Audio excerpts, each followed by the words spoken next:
Alright, if you have ever wondered what makes Stevie Ray Vaughan different from so many blues players like I have, this lesson is for you. I've had recently a really cool revelation, and it is absolutely so simple that it actually blew my mind. And so we're going to talk today about how you can take your blues playing when you're trying to solo with speed and tenacity in the style of Stevie Ray, which we have to admit, he was fast, he was tenacious, he had a push and pull on his soloing that was so intriguing to listen to and is still intriguing to listen to. And when we try to do it as blues players or guitar students or guitar players, it might sound like it's hard to do. It feels like it's hard to do because we're trying to keep up the speed. We're trying to take all the ingredients that we know and put it into this time frame, but sometimes it doesn't hit the right spot. Well, let's talk about how to cure that and how to sound, and more importantly, how to feel like Stevie Ray does. Before we get to this, I'm going to tell you the intro and how this came about. I was talking to one of my friends, and he was talking about how he was soloing with the chord tones in an E blues. And while he was talking, I had my guitar, and I kind of just played some chord tones, and halfway through the measure, I switched to a pentatonic. And my ears lit up for a second, and I said, well, what did I just hear? And this is going to be a very short video, I think. And I said, well, what did I just do? I played a chord tone off the E7, like the E7 arpeggio. I'll show you everything. And then I switched to the pentatonics halfway through. And I said, what I just did sounded like Stevie Ray. It's what I get from Stevie Ray's playing. And my brain went boop, boop, boop, boop, boop, boop, boop. And I said, there's no way, it's this simple. And so it is this simple, and if you're a fan of StichMethod, get your blues matrices out, because this is going to help. So let's talk about what's happening here. In the blues, we're going to be using a 12-bar blues in E today, all right? And in the blues, you have 12 bars, and usually, you take any of your ingredients, your pentatonic, your blues scale, your flat 5, your hybrid scale, your chord tones, your double stops, whatever it is, all the stuff can be found on my channel and everywhere, and you put it in as best you can. And we don't get the results of feeling like Stevie Ray until we do one simple trick. And that trick is divide your measure in half. And I'll talk about what it means and what it does. When you have a blues measure, or if you have a Chicago blues, we'll stick with Chicago blues, which is a 4 count. You take the first 2 beats, 1, 2, and you focus heavily on fleshing out some sort of chord tone. Your pick is squeezing on the 1s, 3s, 5s, and flat 7s. We'll talk about this in great detail. And then on beats 3 and 4, you switch over to the pentatonic that you know oh so well, and you just kind of let it rip, all right? And the idea here is it gives you, by dividing the measure into 2 pieces, it forces you to think and play quickly to fit in what you want to do. If you look at the measure as 4 beats, saying, okay, I'll play pentatonic, and I'll do this, then all of a sudden the check-in points become longer, the jump becomes longer, it becomes more intimidating. But if you shorten up into 2 beats and 2 beats, all of a sudden you are forced to play with a lot more color, a lot more speed, a lot more tenacity. Again, I'm very excited to bring this to you. I know I'm talking a lot, but let me show you what I mean here. We'll take a 12-bar blues in E. The first bar is based off of an E7. And so on the first count, 1, 2, 3, 4, the first bar, excuse me, the first 2 beats you're going to try, and check this out, and I'm going to show you the E7 arpeggio. Everything today I'm going to be doing up in this 12th fret area, all right? You have the 1, the 3, the 5, the flat 7, the 1, the 3, the 5, the flat 7, and a 1. Wait a second, Ian. A lot of that stuff is already in the pentatonic. How do you discern it? Great question. It is so important that you realize that in the first 2 beats you are trying to flesh out as much chord tone playing as possible. You might get sloppy with it, which is fine, and I'll show you. You might end up traveling through a pentatonic and hitting some non-chord tone stuff, but your accents with your pick, you really want it to be on those chord tones. We'll talk about it for a second, trust me. Then after those 2 beats, you're going to switch to just pentatonic stuff. And so I'm going to play, I have a blues backing track here. I'm going to play the first 4 bars of an E blues. And I want you to watch for, it goes by quick, me trying to focus on the 1, the 3, the 5, the flat 7, the 1, 3, 5, flat 7, and 1 in the first 2 beats. and then the beats 3 and 4 are going to be some sort of pentatonic stuff. Yeah, I might be doing some stuff here that you go, wait, what was that? And I'll explain everything. But let me show you the sound you get. It's really, really intriguing. Here we go.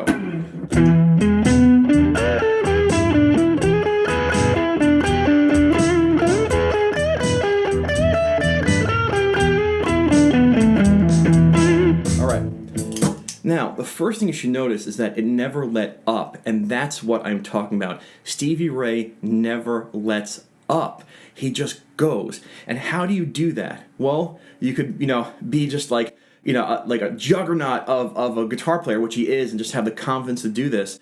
Or you can practice giving yourself more check-in points per measure, which forces you to put your ideas in quicker.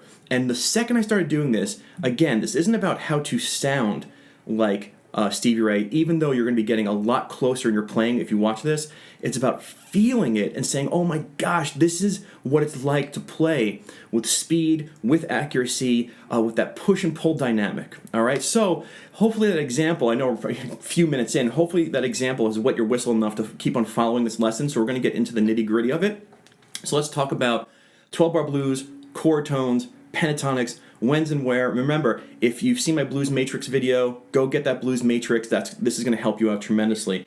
Let's take a look at the chord tones again. All right, so what options do you have in those first 2 beats of a measure that are part of your chord tone sequence? Okay, like I said, you have the 1, 3, 5, flat 7, 1, 3, 5, flat 7, 1. That's your E7 arpeggio, available in my Caged Masterclass. And you can play straight up arpeggios. You can play double stops of any 2 notes that you see.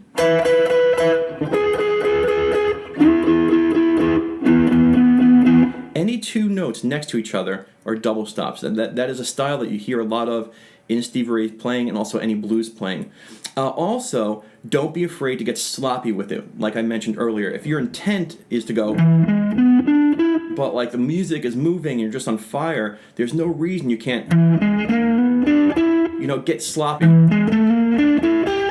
The idea is you're still focusing on those chord tones. Your fingers might run over a pentatonic and go, oh, well, I gotta hit that. I gotta see those arpeggios. And that's totally fine. That sloppiness is almost like a quintessential part of sounding this way or getting the feeling of it. And so you have multiple options. You can be pure arpeggio, sloppy arpeggios, double stops. When it comes to the pentatonic it up. Anything you want. You can use any ingredients you want. You can use the flat 5. Oh, my dog is barking. You can use the hybrid scale. And that hybrid scale brings in the major third. All of this stuff is available in my Blues Primer playlist. And that hybrid scale brings in the major third, and you'd be like, well, Ian, isn't that a chord tone? It is, but you're mentally separating yourself from like the psychology of digging into chord tones versus digging into scale work. And this gives you that swimming type feeling where the chord tones are you swimming through the water and you feel your movement. There's a little bit of pressure there, and then you come up for air, and that's your pentatonic or your soloing, and you come back down to the water. And you do this, 1 time each per measure. Chord tone, solo, and that was 2 bars. All right, and so I'm going to do it again. Remember, my first 2 beats, 1, 2, I'm focusing on putting those chord tones together. And beats 3 and 4, I'm trying to travel through pentatonic, blues scale, whatever it is. And when you do it, you have to stay on top of it. It makes you play with a sense of urgency because music is moving. This is a relatively medium-paced blues. And it gives you that style, that relentless style that Stevie Ray has. It's really fun to play. So let's listen for it one more time before we get to the A section, okay? Here we go.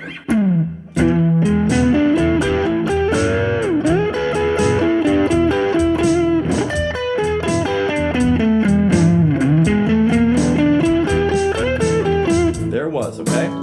I mean, just awesome. You really need to like relax and focus, and we're going to talk about this for a second.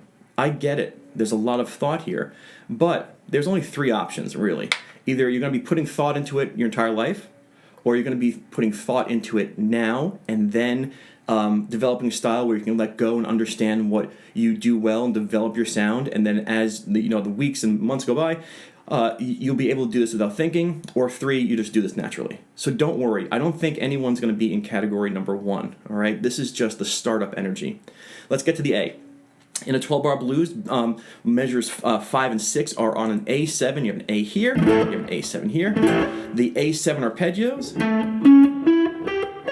Really? Yeah, right there. 1, 3, 5, flat 7, 1. There it is. 3, 5. There's also a 5 down here. So the full arpeggio, 5, 1, 3, 5, flat 7, 1, 3, 5. And you can do a flat 7 here. And so on the A, when the A comes in, the first 2 beats, 1, 2, that was the arpeggio. 1, 2, then back to your E minor pentatonic. 3, 4, second bar, like any sort of chord tones. 1, 2, pentatonic. 3, 4. Let's see if you can hear it and even see it as I play the 12-bar blues. I have to get through the E section first, and then the A comes. Here we go.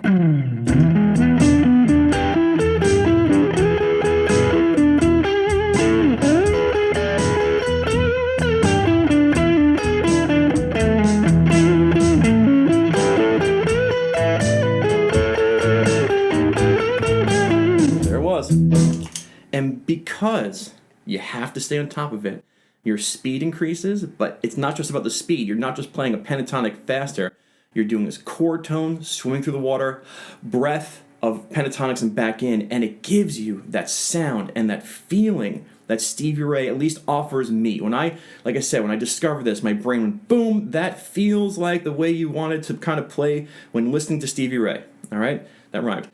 And so, hopefully this is making sense, and it's so simple. I mean, I can cut the lesson here, but let's just finish up the 12-bar blues.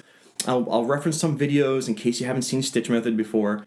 But let's get back. After the first 4 bars of E, there's 2 bars of A, which I just addressed, and then you get back to the E. And it's the same thing. There's 2 bars of E, bars 7 and 8. And you do the same thing, chord tone, and then solo. And that's the 2 bars. When it comes to the 9th bar, which is the B, you can do anything you want. At this point, you have your blues matrix in front of you, and you can say, okay, well, I could stay in the pentatonic and hit the B. I can hit B chord tones and split it into the pentatonic like we're discussing in this video. You can do anything you want. You know, if you want to know your B chord tones, you know, you can hit any one of those. And pentatonic. You can hit the B in the pentatonic, then pentatonic. When it comes to the A, okay, you have a measure in front of you. You can hit some chord tones in the first 2 beats, then pentatonic, and then back to the E, same thing, chord tone, and then pentatonic. Turnaround comes. You gotta end on that B. Again, if you're new to these last, like, 2 measures or 3 measures that I just mentioned, there's so much on StichMethod. If you just type in StichMethod blues guitar on YouTube, you'll get 30 videos, and all these ingredients are there. And that's what I want to mention is there's no new ingredients here. It's not new ingredients. It's a new psychology of when to put these things in. And so I'll give you the demo, but in my Patreon sessions, we're going to be playing this stuff in different places, in the 7th fret, in open area. Like, listen to what it sounds like in open area. You know, like, you get that Stevie Ray sound. Here it is. Like, I'll focus on chord tones. Here's the 1, the 3, the 5, the flat 7.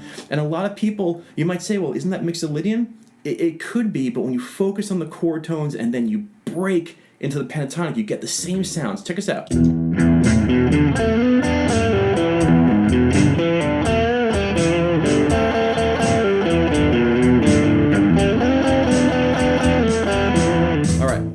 Screwed up right there, but it doesn't matter. You get the idea. You can hear the sound.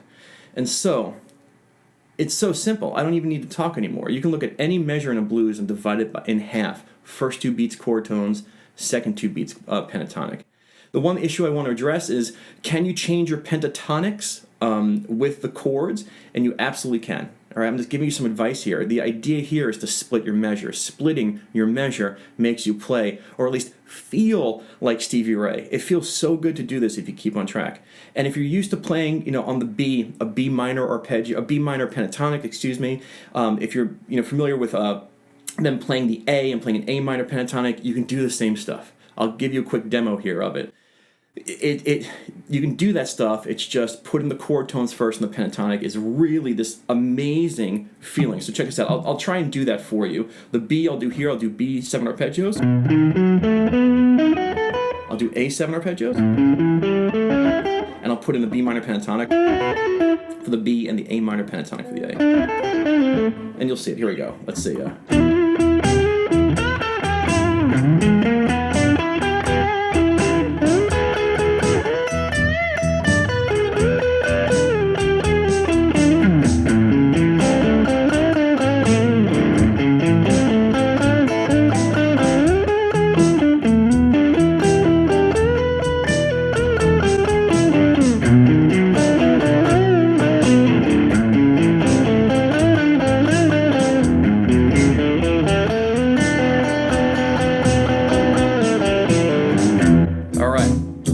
So you can see it still has that tenacity. It doesn't let go. Splitting your measure doesn't let you let go. And you can play with that tenacity. And to me, this is one of the most exciting things that I've experienced in a long time on guitar. It's something that I've always said, oh, Stevie Ray does this stuff, but he just does it faster, right? And that's kind of true. But shifting your psychology gives you a really good result. I really hope you enjoy these lessons. The Patreon practice sessions are going to have all the stuff we discussed on an entirely different level of the guitar neck. So if you're interested, come join me there. It's not expensive at all. I'll stop talking. Thank you so much for being here. I really hope you enjoyed. Bye-bye.